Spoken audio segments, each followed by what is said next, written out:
Quanto mais consciência eu tenho a respeito da minha pequenez, mais consciência eu tenho a respeito da grandeza de Deus. Todo homem que não tem isso bem estabelecido se acha grande demais, forte demais. Deus ama abater os soberbos.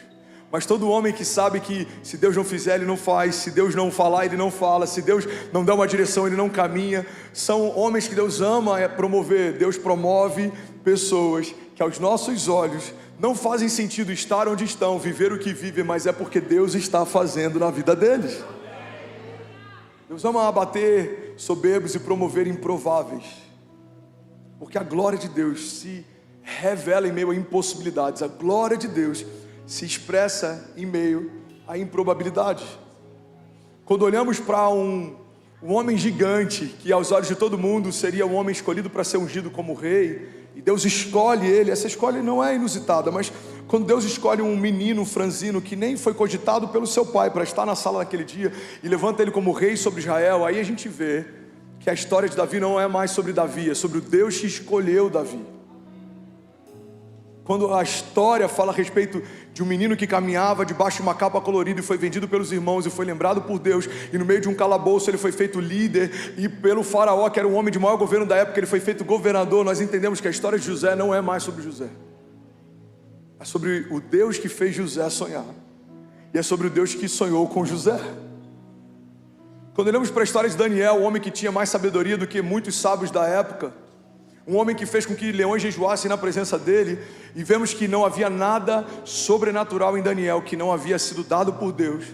Entendemos que a história de Daniel, quando Deus começa a desenhá-la, não é mais sobre Daniel, é sobre o Deus de Daniel. Quando olhamos para Saulo, um homem que era um perseguidor da igreja, um homem que cresceu e foi ensinado aos pés de Gamaliel para ser um grande defensor da lei na época, e esse homem tem um encontro com Jesus, e a partir desse encontro não é mais um perseguidor de igreja, mas se torna um edificador delas. Entendemos que a história de Saulo acaba e nasce então a história do Deus de Paulo. Não é mais sobre Saulo, agora é sobre o Deus de Paulo.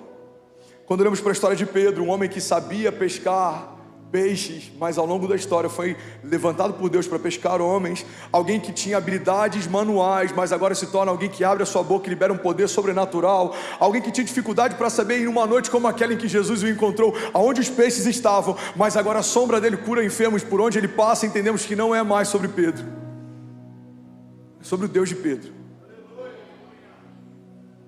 Quando olhamos para a história de tantos heróis da fé, Abraão fazia parte de uma região idólatra, mas porque obedeceu quando Deus chamou, foi feito pai da fé e pai de multidões, mesmo tendo a sua esposa estéril.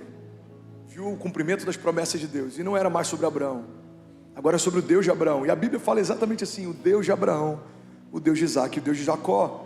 Eu quero te lembrar que ele pode também se tornar o Deus da sua história. Talvez alguns vão dizer: pastor, mas eu já reconheci Jesus como meu Salvador. Então ele é o seu Salvador, mas ele também quer ser o Senhor da sua história. Não é só sobre um Deus que te salva, é sobre um Deus que também te governa. Se estivermos disponíveis para Deus, Deus está pronto para fazer história através de você. E aí você não vai só falar do Deus que te salvou, mas você vai poder testemunhar a respeito de um Deus que construiu uma história com você.